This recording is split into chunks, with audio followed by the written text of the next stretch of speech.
오늘도 이 예배 자리로 나오신 우리 성도님들을 주님의 이름으로 환영합니다.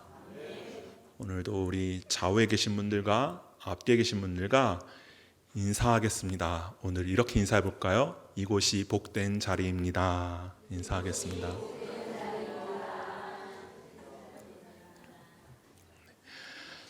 이곳이 복된 자리인 이유는 하나님이 함께 하시기 때문입니다. 그리고 하나님께서는 언제나 어디서나 우리와 함께 하시기 때문에 우리가 있는 그 모든 곳이 복된 자리인 줄 믿으시기 바랍니다. 아멘. 시작하면서 한 가지 질문을 하면서 시작하고 싶습니다. 성도님들께서는 예수 그리스도가 나의 구원자이심을 믿으십니까? 아멘.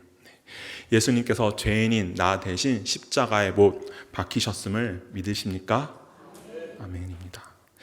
그리고 예수님으로 인하여 나의 죄는 사하여졌고 나와 하나님과의 관계가 회복되어졌음을 믿으십니까? 네, 아멘.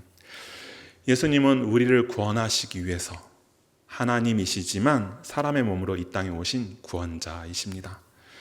오늘 말씀에서는 예수님께서 우리의 죄를 대신하여서 십자가에 못 박히시기 전에 예루살렘으로 들어오시던 때에 있었던 사건이 기록되어 있습니다.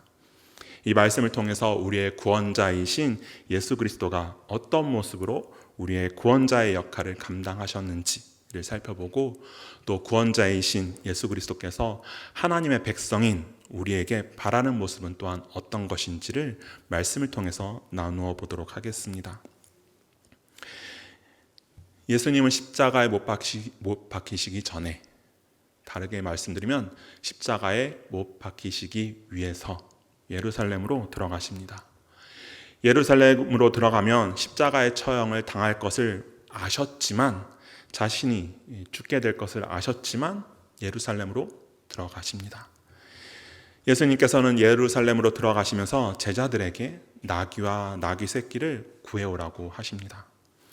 예수님은 제자들이 그렇게 가져온 나귀를 타셨습니다. 나귀를 타고 나귀 새끼를 타고 예루살렘으로 들어가실 때에 많은 무리들이 예수님을 찬양하면서 예수님을 환영합니다. 어떻게 환영했을까요? 네, 오늘 말씀에 우리가 다 같이 보았죠. 예수님께서 제자들이 가져온 나귀를 타시자 무리들은 자신들의 겉옷과 나뭇가지를 베어서 길에 펴고는 이렇게 외칩니다. 9절 말씀인데요, 우리 9절 말씀 다 함께 같이 읽을까요? 앞에서 가고 뒤에서 따르는 무리가 소리 높여 이르되 호산나 다윗의 자손이여 찬송하리로다. 주의 이름으로 오시는 이여 가장 높은 곳에서 호산나 하더라. 아멘. 호산나 다윗의 자손이여 찬송하리로다. 주의 이름으로 오시는 이여 가장 높은 곳에서 호산나 하면서 예수님을 찬양합니다. 그리고 예수님을 찬양하면서 예수님을 환영하는 거예요. 그들이 예수님을 이렇게 환영한 이유가 무엇이었을까요? 왜 이들은 예수님을 이렇게 찬양하면서 예수님을 높이면서 예수님을 환영했을까요? 예수님이 그들이 그토록 기다리던 다윗의 자손 메시아다라고 생각했기 때문입니다. 자신들이 기다리던 메시아가 예수님이시고 그 예수님이 자신들에게 구원을, 이 자유를, 회복됨을 얻게 해줄 것이라는 그런 희망이 가득 찬 마음으로 예수님을 찬양하면서 환영합니다. 그들은 어떻게 예수님이 자신들의 메시아다라고 생각했을까요?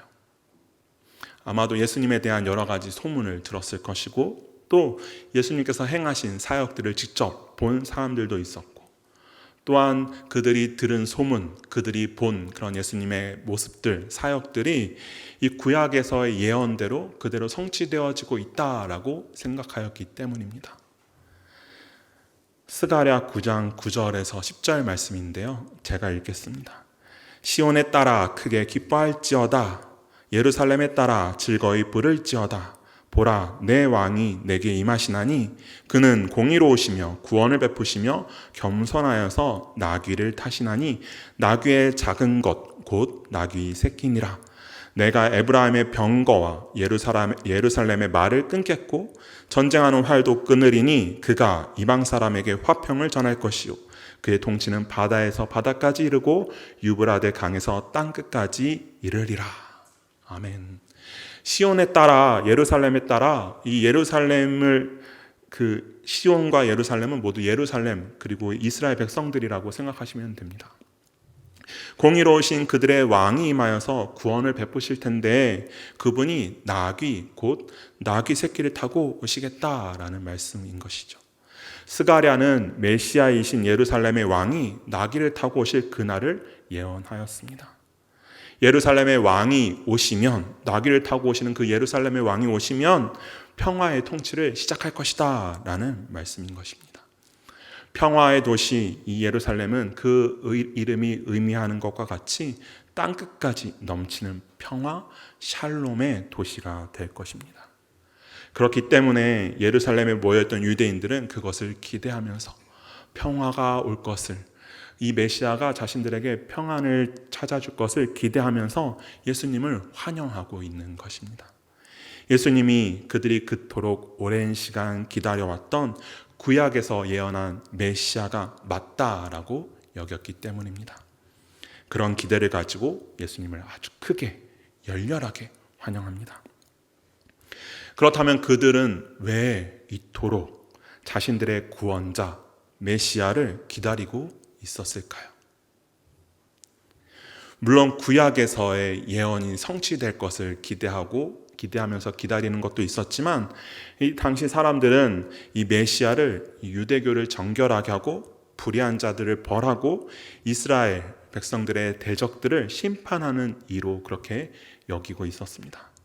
당시 유대교는 이방인들과 이방 종교들, 이방 신들에 의해서 더럽혀져 있었고 왜곡되어 있었고 또 그래서 그들 기준으로 정결하지 않다라고 여기고 있었습니다.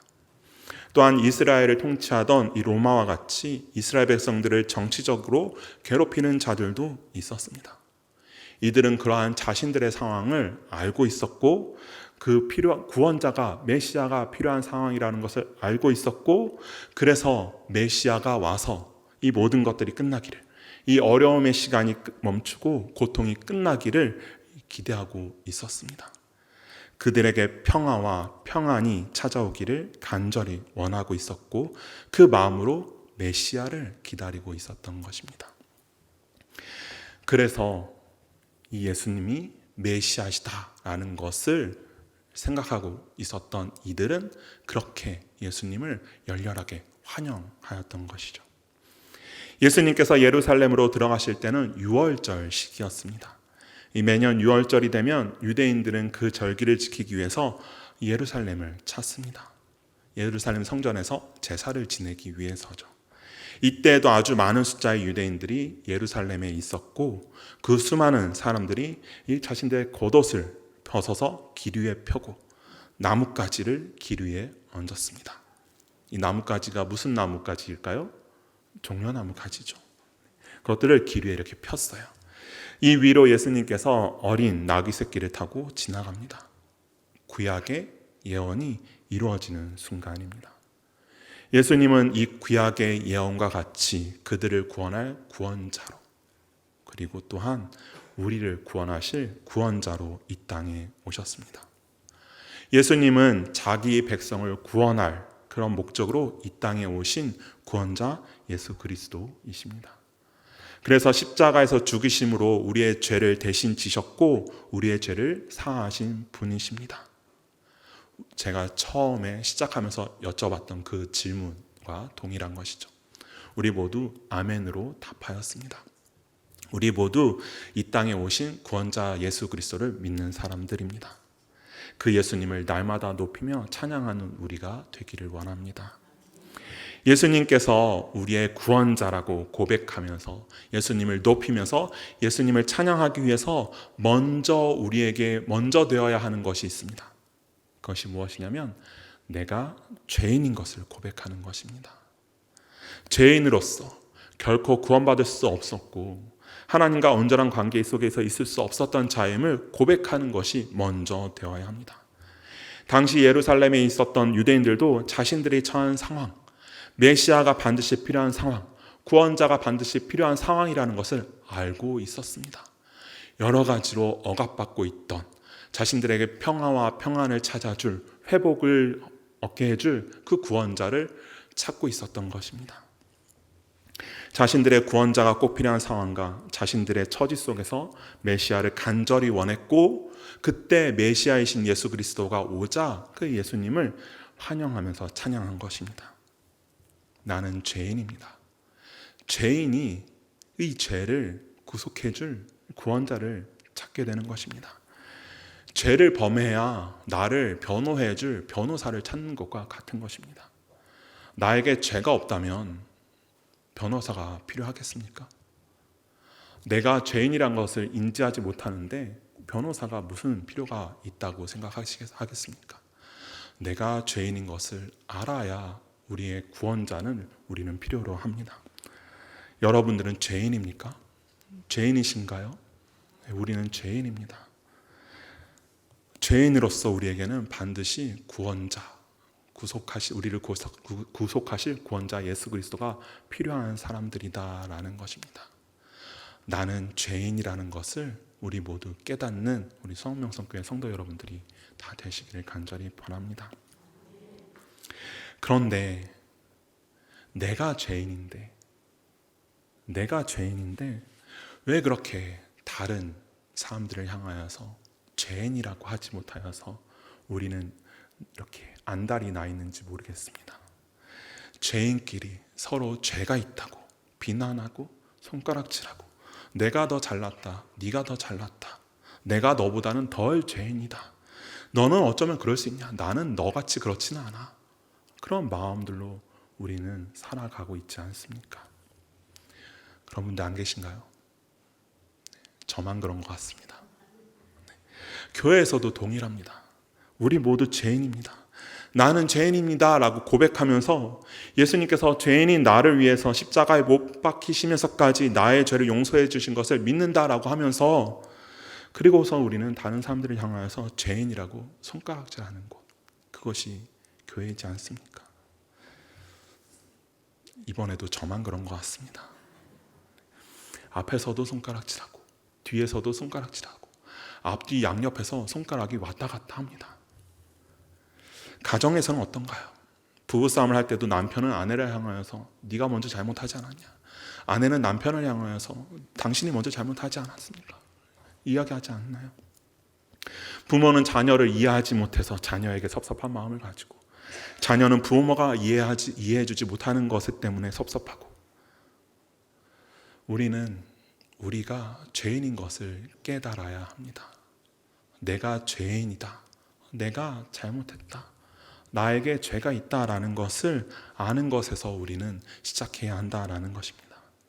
예수님은 죄인인 우리를 구원하시기 위해서 오신 구원자이십니다. 우리가 죄인인 것을 바로 알고 올바르게 깨닫게 될 때 예수님의 그 구원의 은혜가 더욱 절실하게 와닿게 됩니다. 그리고 구원자 메시아를 간절히 원했던 이 예루살렘에 있던 사람들과 같이 감사와 기쁨으로 예수님을 더 큰 목소리로 외치는 그러한 우리가 될 줄 믿습니다. 성도 여러분들은 죄인이십니까? 나는 죄인입니다. 다른 사람들 보지 마시고 죄인인 나를 보시기 바랍니다. 다른 사람의 눈 속에 있는 티를 보지 마시고 내 눈에 있는 들보를 보는 우리가 되기를 원합니다. 그리고 그런 죄인인 나를 구원하러 오신 예수님을 바라보시기 원합니다. 죄인인 나를 구원하신 예수님께 감사하며 그분을 높이는, 예수님의 이름을 높이는 우리 수원명성교회 성도 여러분들이 다 되시기를 간절히 소원합니다. 예수님께서 예루살렘으로 들어가신 후에 성전에 들어가서 가장 먼저 하신 일이 무엇이었을까요? 장사하는 사람들을 내쫓습니다. 12절 말씀입니다. 우리 12절 말씀을 같이 읽겠습니다. 예수께서 성전에 들어가사 성전 안에서 매매하는 모든 사람들을 내쫓으시며 돈 바꾸는 사람들의 상과 비둘기 파는 사람들의 의자를 둘러 엎으시고, 매매하는 사람들, 즉 장사하는 사람들을 내쫓으셨다라는 것입니다. 예수님은 예루살렘 성전을 방문하셨어요. 그곳에서 장사하는 사람들을 마주합니다. 성전에서 장사하는 사람들을 본 예수님께서는 그들을 그냥 두고 볼 수가 없으셔서 성전에서 쫓아내심으로 성전을 깨끗하게 하십니다. 예수님께서 장사하는 자들을 내쫓으신 것과 성전을 깨끗하게 하신 것이 어떤 관계가 있을까요? 당시 예루살렘에 있던 사람들은 예수님께서 예루살렘으로 들어오시면서 성전으로 가셔서 그곳에서 자신이 메시아이심을 선포하고 예루살렘 백성들을 자유롭게 풀어주고 그들이 바라던 그 예수님이 유대인의 왕이 되셔서 자신들을 통치하실 거라고, 다스리실 것이라고 그렇게 기대하고 있었습니다. 하지만 예수님은 그러한 사람들의 기대와는 다르게 성전에 들어가셔서 하나님 나라의 통치를 선포하시기보다 장사하는 사람들을 내쫓으시는 일을 먼저 하셨습니다. 당시 예루살렘 성전은 종교를 빙자하여서 몰려든 온갖 장사하는 사람들로 가득하였습니다. 장사하는 사람들이 모인 시장과 다를 바 없는 그러한 곳이 이 예루살렘 성전이었습니다. 당시 장사하는 사람들 중에서는 돈 바꾸는 사람들, 환전하는 사람들이 있었고, 또한 제사를 위해서 가축을 파는 사람들이 있었습니다. 제가 얼마 전에 새벽 예배에서 이 누가복음 말씀을 나누었었는데, 그곳에서 나온 사건과 이 동일한 말씀입니다. 이 말씀을 전할 때 이 내용들을 나누었던 기억이 있습니다.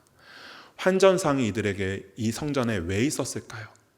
돈을 바꾸는 사람들이 이곳에 왜 있었을까요? 당시 유대인 종교 지도자들은 유대인들에게 매년 이 성전세라는 것을 받았습니다. 성인이 된 모든 유대인 남자들은 이 성전세라는 것을 내야만 했었습니다. 그런데 예수님이 이 예루살렘 성전을 방문했을 때는 앞에서 말씀드렸던 것처럼 유월절 시기였습니다. 그래서 세상 여기저기에 흩어져 있던 유대인들이 유월절을 지키기 위해서 예루살렘 성전으로 많이 모여드는 시기였습니다.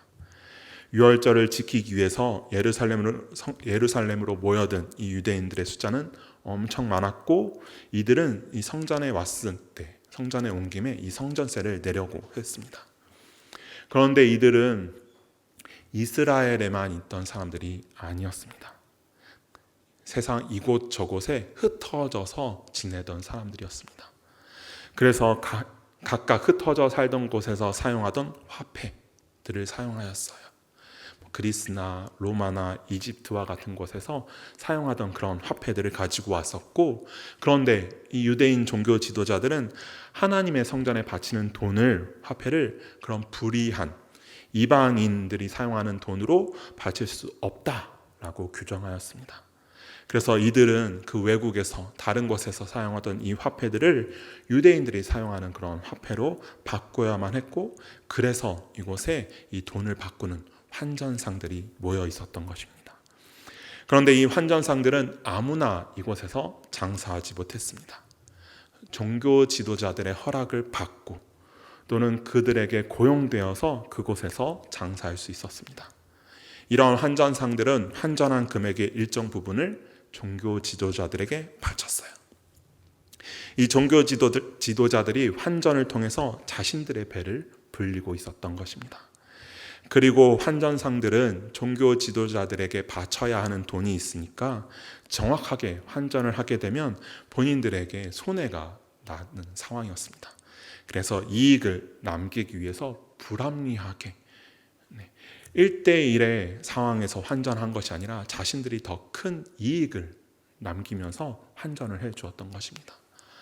이 외국의 화폐를 가지고 온 사람들은 자신들이 가지고 있는 이 화폐로 성전세를 낼 수 없으니 울며 겨자 먹기로 어쩔 수 없이 불합리한 상황이었지만 그렇게 환전을 할 수밖에 없었고, 환전상들은 그것을 이용하여서 자신들에게 큰 이익을 남기며 환전을 해주었던 것입니다. 제사를 위해서 가축을 파는 사람들도 마찬가지였습니다. 그들도 종교 지도자들과 밀접하게 연결이 되어 있던 사람들이었습니다. 하나님께 제사를 지낼 때 제물로 바쳐지는 이 가축들은 흠 없는 것들로 드려야 한다는 것을 핑계로 자신들의 가축을 아주 비싸게 팔던 사람들이었습니다.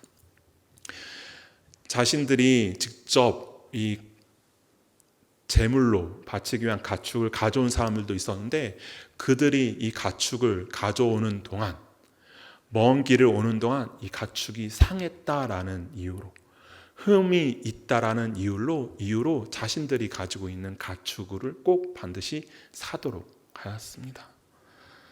모두 하나님께 제사를 드리기 위한 이 성전에서 자신들의 이익을 위해서 장사하는 그러한 사람들이었다라는 것이죠. 하나님을 예배하기 위해 있는 것이 아니라 자신들의 이익을 위해서 개인적이고 이기적인 마음으로 그곳에 있었던 사람들이 바로 이 장사하는 사람들이었습니다. 예수님께서는 이러한 상황들을 아시고 장사하는 사람들을 보시고는 그들을 성전에서 내쫓으신 것입니다. 오늘 말씀 속의 사건보다 이전인 예수님께서 공생애를 처음 시작할 때에도 이렇게 성전을 깨끗하게 하신 일이 있었는데도 불구하고 이후로 이 예루살렘 성전은 변하지 않았고 종교 지도자들은 계속해서 성전 안에서 장사를 하면서 이 성전을 더럽히고 있었던 것입니다. 종교 지도자들이나 장사하는 사람들이나 모두 성전을 무엇으로 생각한 것일까요? 성전이 뭐 하는 곳이에요? 하나님께 제사하는 곳, 예배하는 곳이었습니다. 이들은 하나님께 제사를 지내는, 하나님을 예배하는 곳으로 이 성전을 여긴 것이 맞을까요? 아니요, 그렇지 않았습니다. 그들은 성전을 단순히 자신들의 배를 불리기 위한 곳, 욕심을 채우기 위한 곳, 자신들의 이익을 위한 곳으로 여긴 것입니다. 그렇기 때문에 예수님께서 이러한 모습들을 보시고 분노하셨습니다. 사람들이 하나님의 뜻대로 행하지 않는 모습을 보시고는 분노하셔서 장사하는 이들을 내쫓으신 것입니다. 하나님의 처소, 하나님께 예배 드리는 것을 그들은 자신들의 욕심 때문에 더럽힌 것이고 예수님께서는 그들을 내쫓으심으로써 이 하나님의 성전을 깨끗하게 하신 것입니다.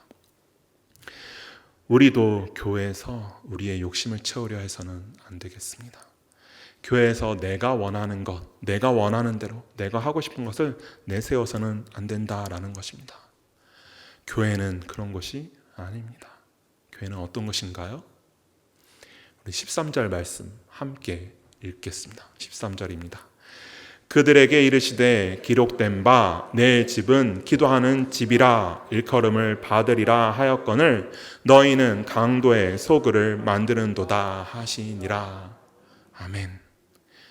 교회는 하나님께 기도하는 것이고 교회는 하나님께 예배하는 곳입니다.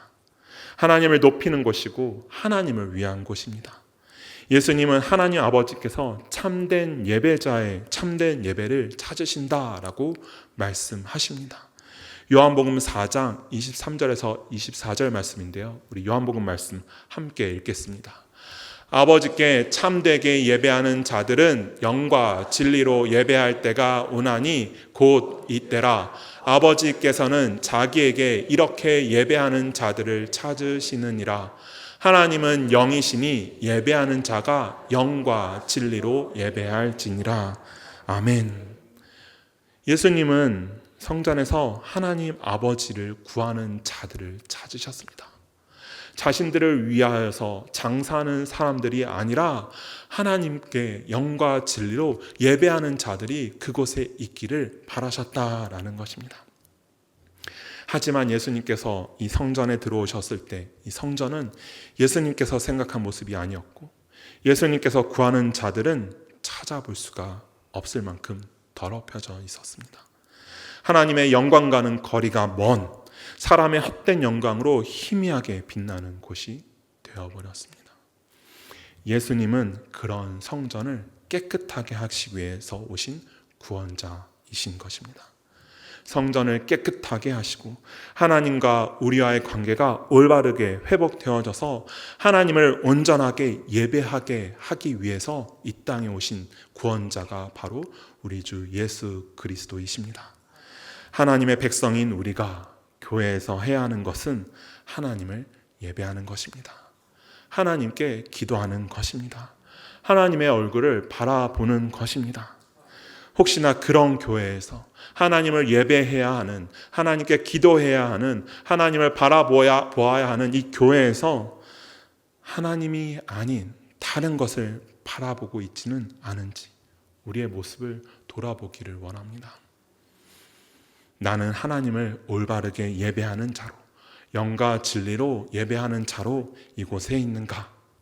아니면 나의 유익을 위해서, 내 뜻을 위해서 세상의 것과 같이 하나님의 것과는 무관한, 하나님과는 무관한, 하나님의 뜻과는 전혀 다른 것을 바라고 그것들을 바라보며 이곳에 있지는 않은지 우리의 모습을 돌아보기를 원합니다.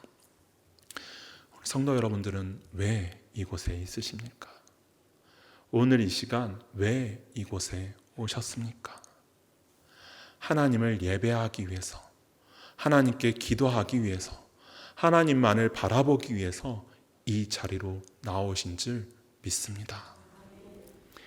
교회는 하나님의 뜻을 따라 하나님의 백성이 된 성도들이 함께 모여서 하나님을 예배하는 곳입니다. 예수님은 장사하는 자들을 설득하지 않았습니다. 바로 내쫓으시면서 성전은 장사하는 곳이 아니라는 것을 선포하셨습니다. 예수님의 선포를 통하여서 성전은 비로소 성전다운 곳이 되었습니다. 예수님을 통하여서 성전의 회복이 일어났습니다. 예수님께서 성전에서의 참된 예배를 회복시키셨고 하나님과의 관계를 회복시키셨습니다. 그것을 위해서 예수님께서 이 땅에 오신 것입니다. 우리는 예수님을 통해서 하나님과의 관계가 회복되어 하나님을 예배할 수 있는, 참되게 예배하는 참된 예배자가 되었음을 기억하고 참된 예배를 회복하시기 위해서 오신 구원자 예수 그리스도를 찬양하며 그의 이름을 항상 높이는 우리 수원명성교회가 되기를 간절히 바랍니다. 우리는 죄인입니다. 예수님은 죄인인 우리를 구원하시기 위해 이 땅에 오셨습니다. 그리고 우리의 죄를 대신하여서 십자가에 못 박히셨습니다. 우리가 죄인인 것을 깨달을 때 우리는 예수님과 함께 십자가에 못 박힐 수 있습니다. 다른 사람은 모두 죄인이지만 나는 의인이야 라는 마음으로는 절대로 나를 십자가에 못 박을 수가 없습니다. 그러면 예수님께서 이 땅에 오신 것이, 예수님께서 십자가에 못 박혀 죽으신 것이 모두 헛된 일이 되어버리고 맙니다. 우리는 죄인입니다. 그저 은혜로 구원받은 자임을 기억하고 감사하고 기뻐하며 예수님을 높이는 우리가 되기를 원합니다. 또한 이곳은 교회입니다. 하나님이 주인이시고 하나님을 예배하는 교회입니다. 우리가 이곳에서 하나님을 예배할 수 있는 것은 은혜입니다. 하나님과의 관계가 단절되어서 하나님 앞으로 나아갈 수 없는 존재였던 우리를 회복시켜 주신 그 은혜를 기억하시기 바랍니다. 그 은혜로 하나님과의 관계가 회복되어지고 하나님께 예배할 수 있게 된 것임을 믿으시기 바랍니다. 그래서 우리가 이곳에 있는 것입니다. 그래서 우리가 이곳에 모일 수 있는 것입니다. 하나님의 백성으로 교회에 모인 성도들은 몸된 교회를 거룩하게 지켜야 합니다. 거룩하고 깨끗한 마음이 아닌 더러운 욕심대로 행하는 자가 있다면 하나님께서 예수님께서 성전에서 내쫓으신 그 사람들처럼 분명히 하나님께도 외면받을 것이라는 것을 두렵게 여기는 우리가 되어야 하겠습니다. 그리고 건물로서의 교회뿐 아니라 성령 하나님을 모시고 있는 우리 한 사람 한 사람의 몸도 교회임을 기억하시기 바랍니다. 우리가 곧 하나님의 성전입니다. 그렇기 때문에 언제나 하나님을 위해서, 하나님의 영광을 위해서 하나님을 예배하는 삶을 살아가는 우리가 되기를 원합니다. 그러한 예배의 삶이 하나님께서 기뻐하시는 성도들의 삶이라는 것을 항상 기억하시기 바랍니다. 기도하겠습니다.